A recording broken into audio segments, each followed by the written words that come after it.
Hello guys, তো আরেকটা ছোট্টখাটো blog নিয়ে আমরা চলে এলাম। তো ব্লগটা আজকে শুরু হচ্ছে মাঝ রাস্তা দিয়েই। তোমরা দেখেই বুঝতে পারছো যে আমরা গাড়িতে করে কোথাও যাচ্ছি নিশ্চয়ই। হ্যাঁ, এটা ঘুরতে যাওয়ার ব্লগ স্টার্ট হয়ে গেছে, মিনি ব্লগ 1। এখানে আমরা কোথায় কোথায় ঘুরতে গেছি প্রথমে সেটা দেখাবো।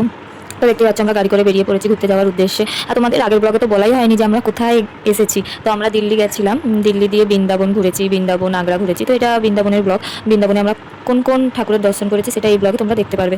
আর মথুরাও গেছিলাম, কৃষ্ণের জন্মভূমি। সেখানে আমরা ভিডিও করতে পারিনি যেহেতু ফোন জমা নিয়ে নিয়েছিল, তাই ওই স্ক্রিপ্টটা তোমরা দেখতে পারবে না মথুরায়। কিন্তু মথুরায়ও আমরা গেছি, অনেক এনজয় করেছি। ফোনটা জমা নেওয়ার কারণে আমি ভিডিও করতে পারিনি, ফটো তুলেছি, বাইরে বেরিয়ে ফটোও তুলতে পারিনি। একটা দুটোই ফটো তুলতে পেরেছিলাম, তাও বাইরে বেরিয়ে, সেটা আমি লাস্টে শেয়ার করে দেবো।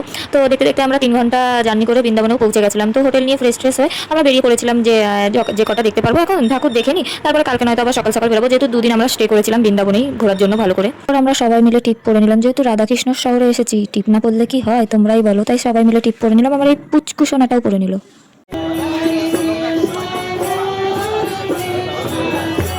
তো প্রথমে আমরা বেরিয়ে ইসকন মন্দিরে চলে এসেছিলাম, যেহেতু রাত হয়ে গেছিলো বলে প্রেম মন্দির ভিড় হয়ে গেছিলো, তাই আমরা প্রথমে ইসকন মন্দিরটাই ঘুরে নিলাম। ভাবলাম প্রেম মন্দিরটা কালকে সকালে ঘুরে নেবো। সকালে ঢুকেই পুরো মন শান্তি হয়ে গেছিলো, বলে না শান্তির জায়গা বলতে মনে হয় বৃন্দাবনকেই বলা হয়।